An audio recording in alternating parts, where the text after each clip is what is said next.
Hello, everyone. This is a podcast for Newsgathering, COM 250 for the Mississippi University for Women. Now, this podcast is specifically going to be about MUW campus wide safe zones. Now, safe zones is not a new development whatsoever, but the training that has been implemented here in the last couple of years is probably the most inclusive it's ever been because LGBTQ plus individuals, I suppose I would describe it as they feel more comfortable being out in the open. So these, terms, the feelings they feel, it's able to be discussed a lot easier now than it was, say, 20 years ago. Now, I do have the Safe Zone training manual sitting in front of me, and I would like to go over some sections of this training manual because when these Safe Zone allies, and allies are usually side-gendered straight people who basically support and respect the members of the LGBTQ community. Um, it doesn't necessarily mean that you must take complete action, but these allies consider themselves to be active allies who take action upon support and respect. So basically, these people are just there to lend a helping hand, lend an ear, a shoulder to cry on. These are the people that LGBT students can go to when they're feeling threatened, if they need to just talk about their feelings, talk about how they feel about, what they're going through. These people are here to help, and these people are basically going through this training to understand how they can help these people. So, I would like to give you some statistics. This study was the source was Gay, Lesbian, and Straight Education Network, GLSEN, and this was from a 2011 National School Climate Survey. It was based on a sample of 8,584 students between the ages of 13 and 20. 81.9 of LGBTQ plus students reported being verbally harassed. 38.3% reported being physically harassed, and 18.3% reported being physically assaulted at school in the past year because of their sexual orientation. Now, this is across, again, 13 to 20 years old, so this is across high school and much of college if you're still a traditional student. 84.9 of LGBTQ plus students heard gay used in a negative term. 71.3 heard homophobic remarks frequently or often at school. 6 out of 10 students reported they felt unsafe in school because of their sexual orientation, and 4 out of 10 felt unsafe because of their gender expression. Transgender students experienced more hostile school climates than their non transgender peers by 96%. 80% of transgender students reported feeling unsafe at school because of their gender expression. That is that is a really, really high percentage. Like, these kids genuinely feel so unsafe, and this is exactly what the safe zone is about. If they feel unsafe, these people are here to help them. Um, Continuing on with the statistics, 29.8% of LGBT students reported skipping a class at least once, and 31.8% missed at least one entire day of school in the past month because of safety concerns. Now, that's it's really sad when you're having to miss school, and as far as many students are concerned, at least in college, they are usually paying for this. They're paying to be afraid and to feel unsafe. And that is something that is, wholly and totally wrong. So, let's let's define a few words. They also have like a glossary of terms in this training booklet. Like I said, an ally was a person who supports and respects members of the LGBT community. Um, the LGBT community itself is an acronym for lesbian, gay, bisexual, and transgender.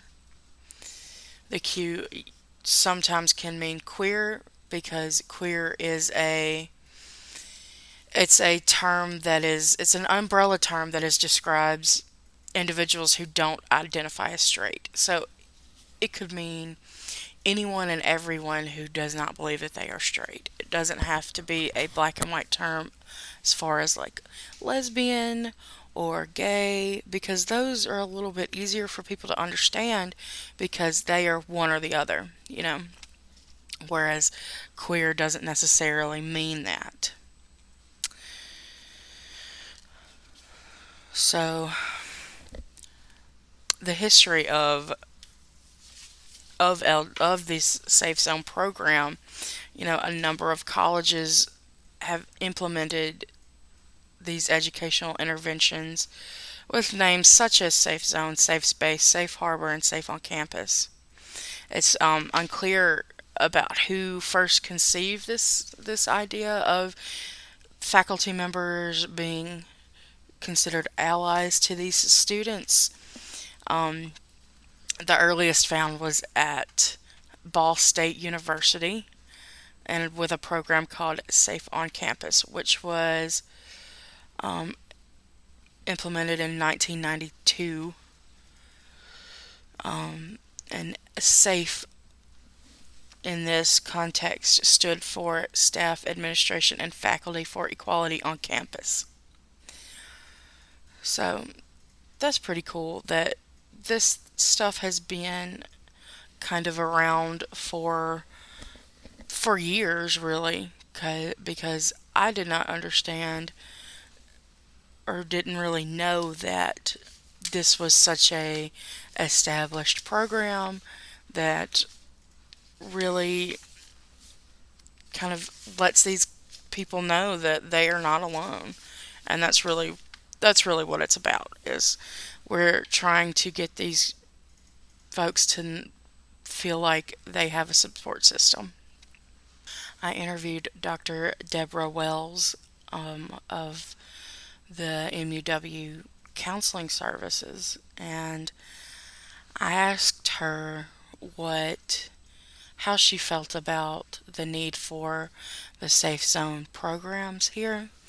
And she is quoted saying, "This campus is very safe. The most difficult thing I've seen on this campus is when someone is transitioning and with people using incorrect pronouns." Now, I have seen that this campus is a particular anomaly when it comes to the acceptance of LGBT plus kids and folks in general, because, well, guess it's a very good question as to why. I think it's because this is a small liberal arts college who has a huge number of people who identify with this LGBTQ plus community. And as far as being a college student, most college students are progressive in the fact that it is almost 2020 and being gay is not a new thing. Being trans is not a new thing. So, people who are in their early 20s have been able to live with this and process it and understand it a little bit more than people who are just not really exposed to stuff like this. In this handbook, there's also um, a section about coming out and when someone comes out to you. And it basically, just tells you don't judge them, acknowledge what they said, recognize the trust, match their words. Like if they say, I'm gay, use gay. If they say, I'm queer, use the word queer. Um, you have to mirror their emotions. So if the person is happy, don't talk about how difficult it must be. Just be excited for them. And if they're really unhappy, if they are just, to the point of tears, you have to help them because it's tearing them up inside. And all they want to do is let you know, and so that war within themselves will stop. You can't let sex be your guide. Don't just assume that just because someone has had a same sex sexual encounter means that that person identifies as gay. And don't just assume that since someone identifies as gay, that it's because they've had a same sex sexual encounter. Sex should not even be in the conversation because it's not about sex, it's about the person. You have to maintain contact with them. You have to let them know that they're still important. Keep their confidentiality, which means don't tell people. Don't don't share things that are not yours to share. And it's also good if someone is coming out to you, give them resources. So if they have questions, be like, hey, I researched this. This is what I found. Um, do you want to talk about this? And you just have to listen to them. Just listen, and it will it will help immensely just to sit down and listen to the person talking to you. Now, there's also a section in here about um, responding to homophobia. Now, I wanted to talk about these things together because when someone comes out, they've also been met with homophobia. So, what it says in the handbook is you need to inform these people who are making homophobic comments that their comments are inaccurate. You need to inform them that these comments hurt people, you know? And it also says to acknowledge them, don't dismiss what they say, but you need to acknowledge what they say and then educate. You also need to acknowledge others and make the point of acknowledging other opinions and point out that there are multiple beliefs on issues, and you have to speak from your own personal experience. You also have to ask questions if this person is giving you homophobic comments, ask them questions. Be like, do you know what you're saying is inappropriate? Why do you feel that way? It also says to be charming. You don't get angry. Don't get angry at people. You stay polite, you stay cool, you stay calm, and things won't escalate. Now, I have issue with this because I understand that whole mantra of kill them with kindness kind of thing, but if they are doing something totally wrong and they know that it's totally wrong, then why? Why even entertain the idea of trying to find common ground and be nice to someone who clearly does not care? That's just my take on that.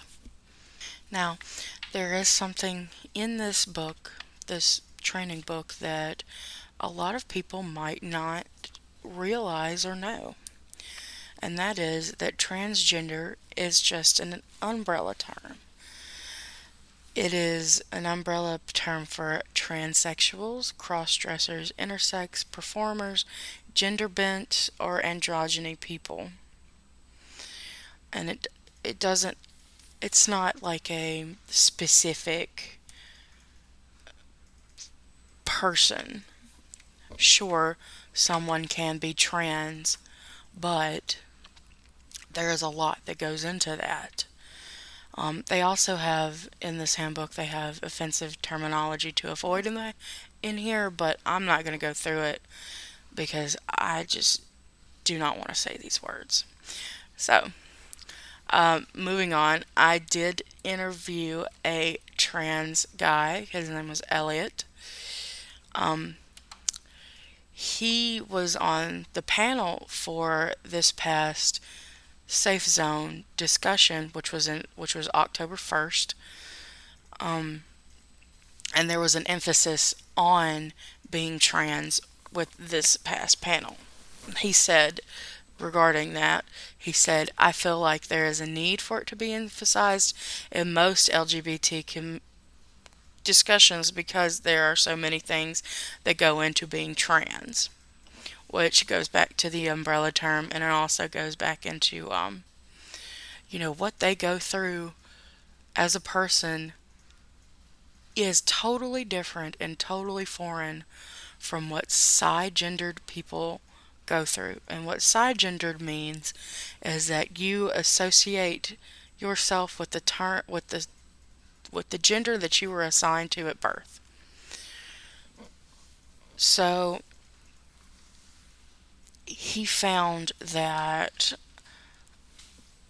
it was really upsetting that Safe Zone is not run by any LGBT people.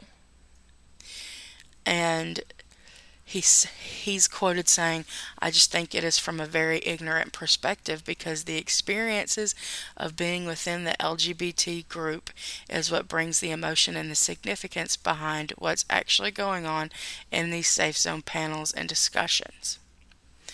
Now he understands that these panels and discussions are coming from a place where these people want to help, but these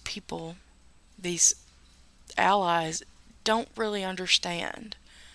And they're never really going to understand because they're not living the life he is living or anybody else who identifies within this group. Elliot also discussed the pressure which he feels as a trans person to make a good impression, quote unquote, for these people who don't understand. He says, there's a pressure on us to have a good impact on people, and whatever our experience together is going to have an impact on my entire community. So I have to be the perfect example all of the time so they like trans people and they don't go murder my trans siblings because they had a bad experience with me, and that is exhausting. And I understand it really could. I'm sure it's exhausting. It's exhausting having to put yourself on this pedestal 24/7 and still have people not really understand what's going on. So, I understand how he feels. And also, I also feel like that a safe zone should be a little more LGBT centric when it comes to making up their guidelines, making up their entire handbook, and the training in general. Because, like he said, these experiences, these people who are running the safe zone do not have the experiences he has and don't understand. Now, I also interviewed Victoria Choate, who is the president of Queerspace, which is, as it sounds, is a club within MUW that caters to the LGBT community. Now, as far as her opinion goes, she's quoted saying, Safe Zone is run through the counseling center who is educated on these issues. I think Safe Zone is a good thing, but all things can be improved upon, which, you know, is pretty understanding. And this is, especially with the counselors that are here now, it is a new thing, and these things can be improved upon, but it's still a great and fantastic thing that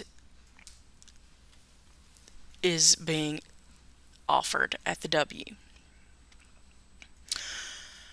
She also went on to say that she thinks that there should be diversity training across campus that includes the students and includes the faculty, and which, I mean, in my opinion, is a very, very good idea because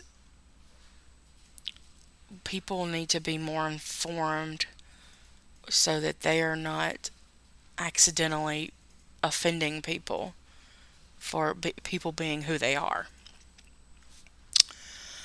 There are also in this handbook there is a guideline for respectful classroom discussions, and it says that you should include in the course syllabus a statement of class policy indicating that you are to show respect for all individuals, and it's also, if as a student, if you are going to state your opinion or belief, you have to declare it as your own personal belief or opinion rather than making a judgmental statement about another student or another student's opinion or belief.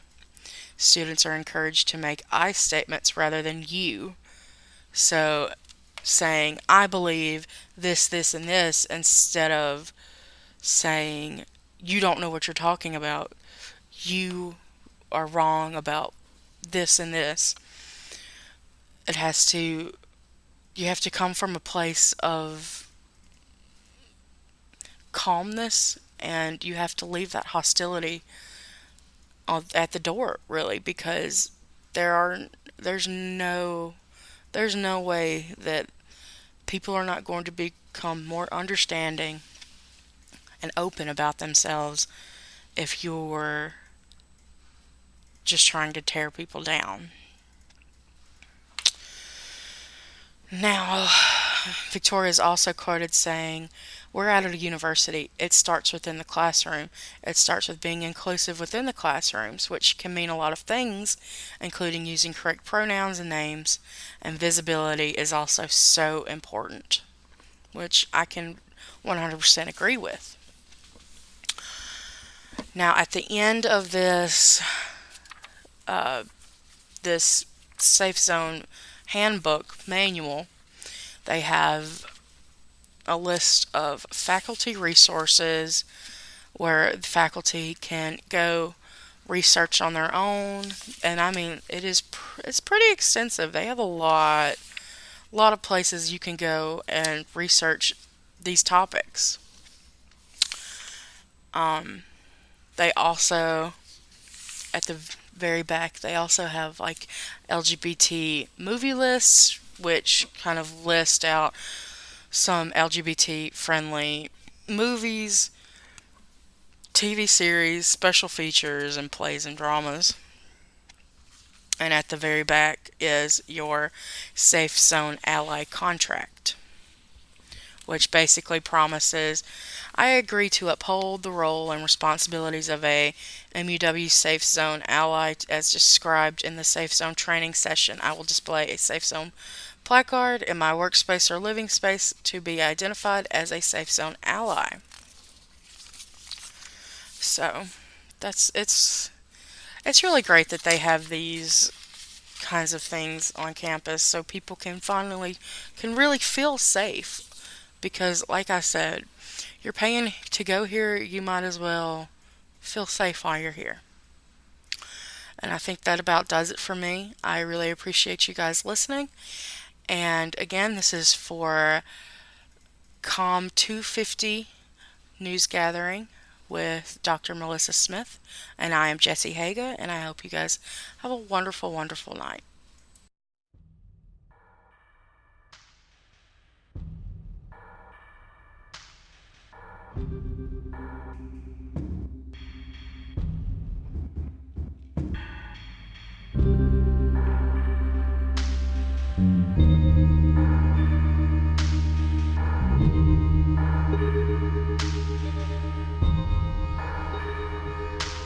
It's the purpose. It's an art.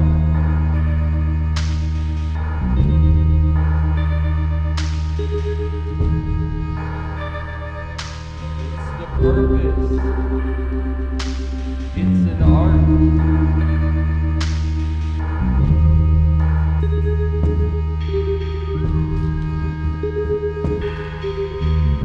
The purpose of meditation is to attain divine grace.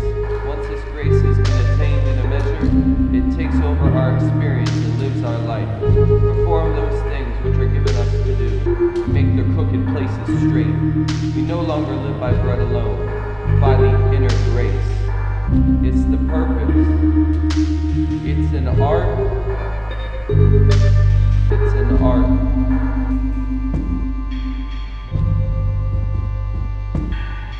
The purpose.